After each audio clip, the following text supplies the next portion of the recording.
Hi. Okay. Well, left some. I left a few doors open for good reason because I think I should talk about it at length. Um, in my question to Alex Jones in one of my posts, I asked about. I tried to put him into the identical mind paradox, where basically it's saying, okay, well, if you were Trayvon Martin with identical mind, identical situation, and that happened to you, you would have done the same thing that Trayvon Martin would have done. It's impossible to have put. It's impossible, according to Sam Harris. It's impossible to have done anything different. Um, Having all that said, there was a term that I used called an out, and we understand what it, I mean. I don't think a lot of people understand what an out is. You probably you, you probably know what it is, but it's not on your mental forefront. So let me try to help you with that. An out, okay? An out is I mess up. I mess up bad. I have an excuse to mess up. Like the cops that shot the dude in New York before he was before he got married.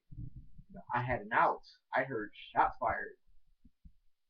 Or like a girlfriend of mine that she was very poorly mistreated, and when she went back to her, I guess her ex, she was finishing up a divorce with, she was murdered.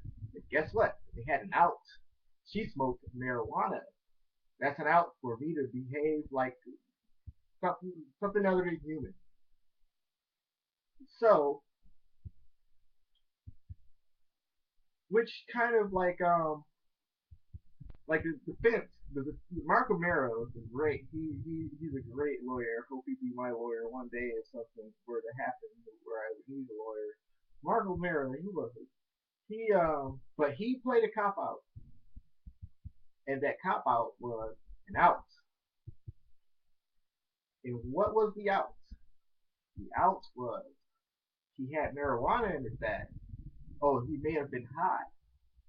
Oh, he may have been involved in other robberies. He may have been involved in the gang. That's an out to allow someone else to perpetrate a greater evil. And that's pretty much how it goes. It, I tell black people to watch out for that because all they look, all they look for is an excuse. We have a law here in Michigan where if you ride around a car with other individuals that have marijuana, you don't even have to know. They'll arrest you. They'll arrest everybody in the car and they'll hold you without bail. Is that good or is that an out? I, I would pretty much concede that that is a pretty legal cop out. I would say a lot of times what we see is a lot of well, it's race. Something I would concede to. Race baiting is it's a really negative thing, but you have to call it how it is. I mean, there you have people on one side saying, okay, well, you shouldn't race bait, but the things they do are very racial.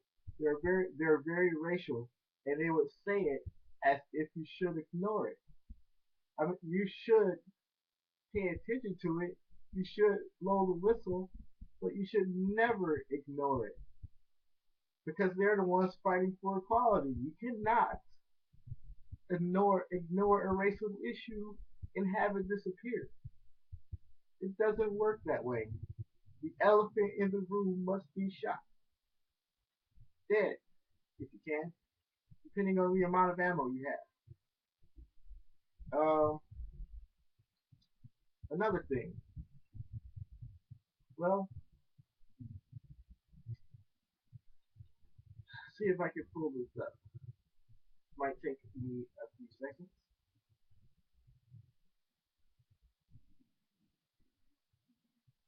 Um, I guess again, talking about the identical mind paradox. I guess the first post that I made tried to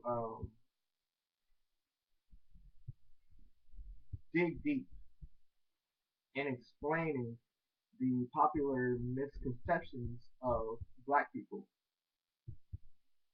And you know, we people want to blame Al Sharpton, they want to blame Jesse Jackson, or they want to blame Obama for being race baiters, trying to race bait.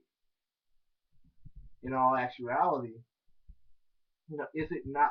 I mean, we have to be race baiting to call obvious things that are an offense, but when whites do it, it isn't. It, it isn't. It isn't. You should just ignore it because and I I just want to be clear on something, and the clarity I want to bring is that okay, well, we're not saying that people are terrible people. They go out and they go out and make their day by calling so many people the N word or marginalizing black people. Just saying that a lot of stuff we see every day on the television and we hear every day on the news gets to us in our subconscious. Therefore, we automatically have this predisposed this deposition of what black people should be, no matter where you see them, no matter where they're at.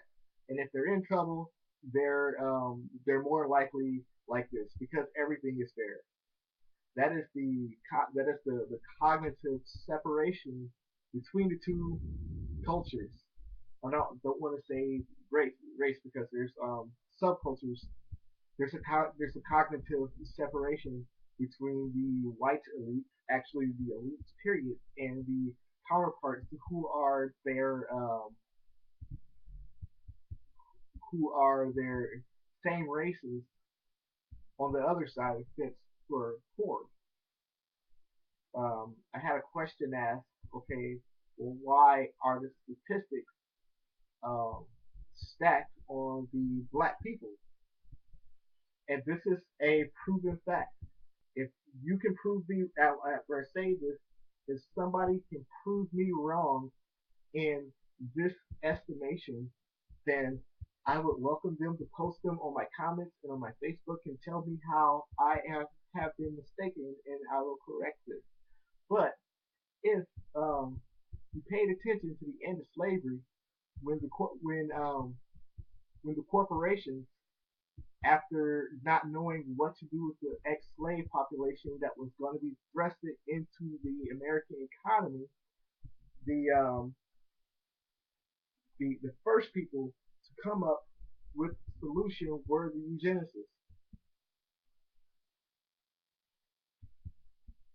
and that's Carnegie, that's Carnegie, that's Rockefeller, that's I.G. Farben, that's whoever the people are big corporations and they are huge.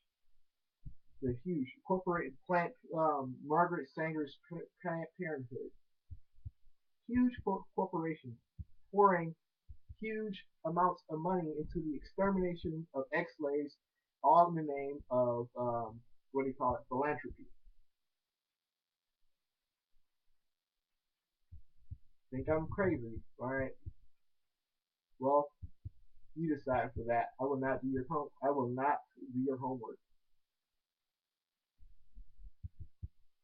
Um, in many ways, like I said, the reciprocal violence um, blacks perpetrate on each other, and the institutional racism shown for by the old institution.